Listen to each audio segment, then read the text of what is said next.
Teal dear, you can find sexism and misogyny in anything if you are willing to look hard enough. So today I will be using the techniques used by Anita Sarkeesian in her series Tropes vs. Women in Video Games to deconstruct the narrative put forward in Anita Sarkeesian's hypothetical game concept, The Legend of the Last Princess. Let's go, shall we? Like many fairy tales, this story begins once upon a time with the kidnapping of a princess. Notice the use of the standard stereotypical sexist female trope. The princess locked away hidden inside her tower, not out performing courtly duties, leading armies, or taking any active interest in the ruling of her kingdom. No, she exists by choice, purely to be seen as an object of affection and attention. And being portrayed to be absolutely defenseless against her attackers simply plays into the common trope of the woman being an object to be acted upon by men. She dutifully waits for a handsome hero to arrive and rescue her. Eventually, however, she grows tired of the damseling and decides it's high time she saves herself. Of course, if she's going to be the protagonist of this particular adventure, she's going to need to acquire a slightly more practical outfit. By choosing to deck this female character out in men's clothing, she has effectively destroyed all elements of her own feminine identity, reducing her in essence to nothing more than a male character with breasts. And the violence used to acquire this outfit, when viewed through the male gaze, reduces the heroine to nothing more than a fighting fucktoy for male fantasy. After her daring escape, she navigates the forbidding forest, leveling up her skills along the way.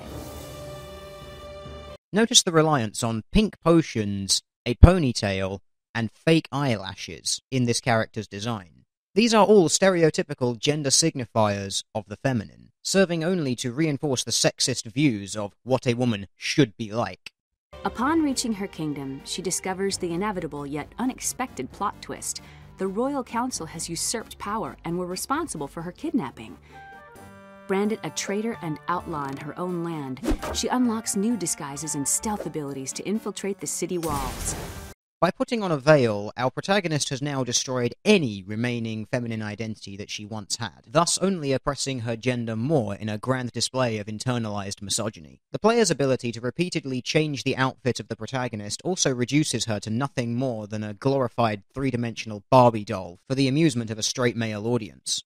Adding further to this problem is of course that our heroine is a woman of colour. Combining this fact with the aforementioned dress-up doll mechanics serves exclusively to fetishize her race and titillate the straight white male audience. Going even further, while combat was a focus of the game in the earlier parts in the Forbidden Forest, notice that our heroine now chooses to avoid combat when dealing with the male-orientated society. A clear reference and reinforcement of the sexist social construct that women are not as strong nor capable as men. She makes her way through the final castle to confront the villainous council and abolish the monarchy forever. So we can see here that our heroine, despite being part of the monarchy that she is said to be abolishing, has now reneged on her royal roots. A clear sign that this game designer deems women unfit to rule or lead a society.